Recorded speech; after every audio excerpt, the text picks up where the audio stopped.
Good morning and thank you for tuning in to us on this Friday. I am Louisa Lee. First on CTS News, a glass of fresh lemonade sounds pretty good for days like this, but now the Department of Health is telling us to pay attention to the labeling of juices that are sold in stores. To make sure you are getting the vitamins you need, avoid the word concentrated and stick with products that have shorter expiration date printed on the packages. 还有阳光果肉，哇哦，超多水果，超好喝。 When you go for a walk around the beverage aisle, skip the juices that are not in the fridge and those that have the word concentrated written on it. Concentrated juice and juice drinks are usually low in nutrients and can last up to 12 months without being refrigerated. On the other hand, 100% juice has short shelf life and it has to be stored in places that are less than 7 degrees Celsius to preserve its freshness. Health experts are reminding the public to carefully examine the package of the beverage for the percentage of the juice and for the word concentrated, which is usually in small writing, making it relatively hard to spot. 然后也有52%的，你要喝糖水还是要喝果汁，自己就要去分清楚。The Department of Health is suggesting people to make juices at home for the good of your body. But if you absolutely have no time to squeeze, then make sure you read up on the nutrition facts to make sure you are aware of what you are paying for.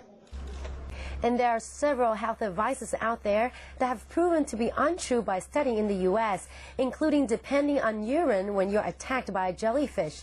Now, this morning on CTS, we are setting the record straight, and instead we are coming up with a real way of dealing with these situations.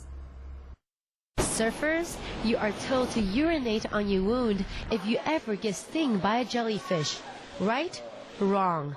There's no proof that urine can ease the pain. In fact, it is nothing but a disgusting idea. However, vinegar can actually inactivate the stingers and diminish the pain because of its acidity. So instead of pulling your pants down, soak a paper towel in white vinegar and put it on the wound for 30 minutes for a better result. Now, how about the fact that flip-flops are good for your feet? Sorry to bust your bubble, but that is also a myth. Most flip-flops lack adequate arch support, cushioning, or shock absorption. Thus, it can create injuries if you wear it for an extensive period of time. To prevent pinched nerves, heel pain, tendonitis, and strained arches, throw your pair of flip-flops away or go for ones that have cushioned sole and built-in arch support. And please do take a shower after you go for a dip in the pool, because a swim in the pool cannot simply substitute your daily wash. Regardless of the chlorine in the swimming pool, it is filled with bacteria that can cause diarrhea, ear infections, and skin rashes. So give yourself a good rinse with soap to cut your chance of getting sick.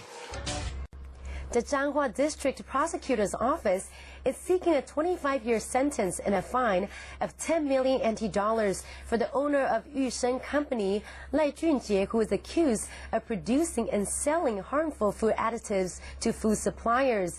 The owner of Pinghan Perfumery Company is also facing a similar sentence of 25 years and a fine of 5 million NT dollars for selling clouding agent that contains plasticizer to food companies. The Changhua District Prosecutor's Office has wrapped up its investigation of Yushen Chemical Corporation, which added and sold harmful plasticizer to other food suppliers. Prosecutors are requesting a 25-year sentence for Lai Junjie, the owner of Yushen, plus a 10 million NT dollar fine and 20-year sentence and 7 million NT dollar fine for Lai's wife and his brother-in-law. As for the owner of Jingtong Company, Pan Shulan, she is facing a 15-year imprisonment and a 5 million NT dollar fine for supplying plasticizer to Yushen. The two companies, Yushen and Jingtong, were also ordered to pay fines of 200 million NT dollars and 100 million NT dollars respectively.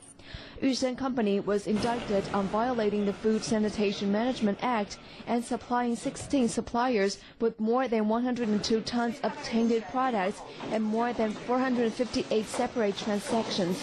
In addition, Lai and other suspects were uncooperative and reluctant to disclose their business practices.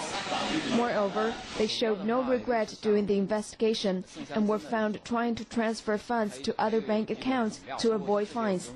As for Jing Tong, prosecutors believe that Pan is accomplice in this case because there was no way she didn't know that plasticizers would be added in food when her company sold the chemical to Yushen, considering that a food company is not supposed to buy large amount of plasticizer. To clear up the responsibilities of Yushen's downstream companies, prosecutors are still probing the case to determine whether these companies knew that they had purchased plasticizer containing food ingredients. As for the owner of Binghan Perfumery Corporation, Chen Zhexiong, he is also facing indictment of 25-year jail sentence and a fine of 10 million NT dollars for mixing toxic chemical into the clouding agents for food. Prosecutors demanded a 20-year prison term and a fine of 8 million NT dollars for Chen's wife, while requesting 15-year and 10-year sentences respectively for Chen's two sons. It is found during the investigation that even though plasticizer is categorized as a controlled toxic material, the government is actually negligent in dealing and monitoring this kind of substance.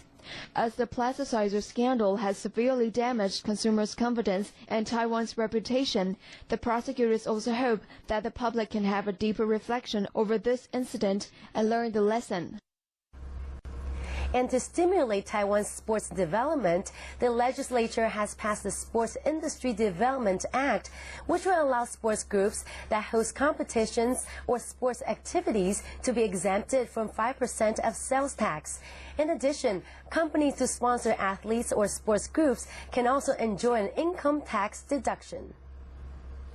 In an effort to promote sport in Taiwan and encourage more companies to participate in sports events, the legislature has passed the Sports Industry Development Act, which will give a 5% exemption of business tax for sports groups who organize sports events. As for companies sponsoring the sports event, athletes or even sports facilities can enjoy a business tax deduction. 只要是门票的收入以及我们所有体育团体不是针对职棒哈，体育团体的门票收入都免营业税。The act also stipulates that companies which sponsor individual athletes, associations in certain sports, or sponsor the construction of stadiums will enjoy deduction in rents. As for athletes, once they are recognized as outstanding athletes, the Sports Affairs Council will subsidize 30% of their salary for up to 5 years.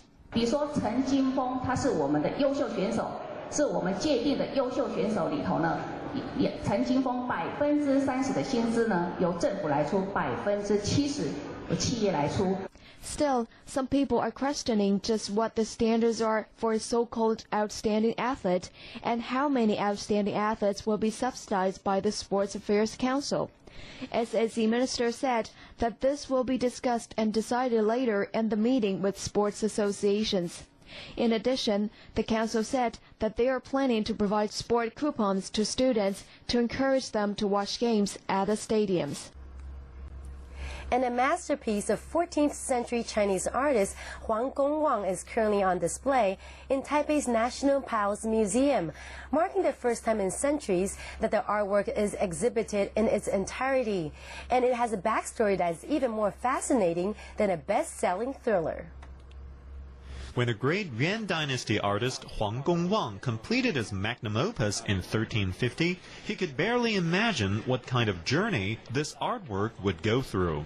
The scroll painting, titled Dwelling in the Fuchun Mountains, portrays the landscape along the Fuchun River in Zhejiang, where Huang spent years traveling around in his 80s. Widely regarded as a masterpiece of Chinese literary painting, the art piece brilliantly captured the beauty of the riverbank scenery and has not lost one bit of its magnificence even after 6 centuries. 这个山峰就在这个山峰，就那个最高的那个山峰，然后下来以后，到了这个湾，这个湾就是富春湾，然后这个你看这个小山，这个小山过来就是这个小山，就是我们富阳很有名的一座山。In the late Ming Dynasty, the scroll was acquired by art collector Wu Zhiju, who later passed it down to his son Wu Hongyu.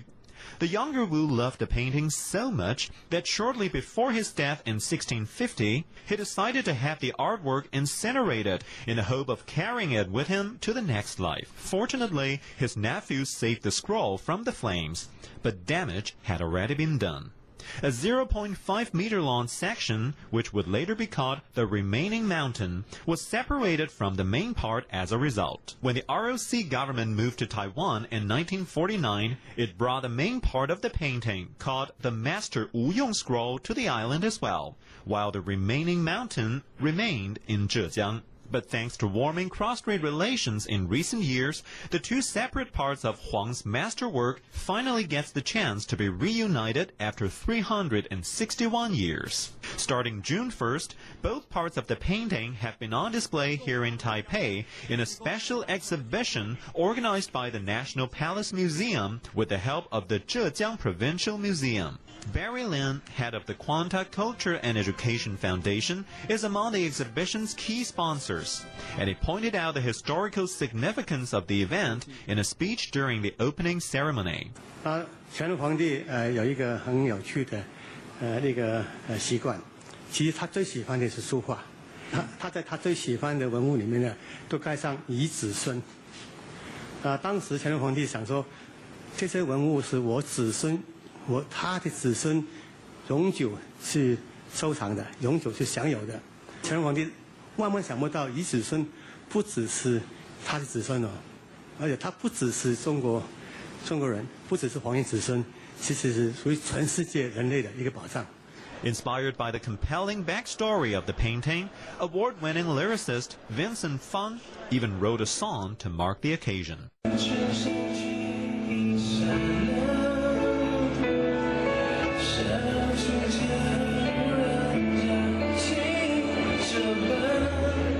我还把富春山居图的无用诗卷，然后跟圣餐图 print 出来，然后叫他弹 demo 的时候看着那个山水画去想画面，然后他先有旋律，然后我再填上文字。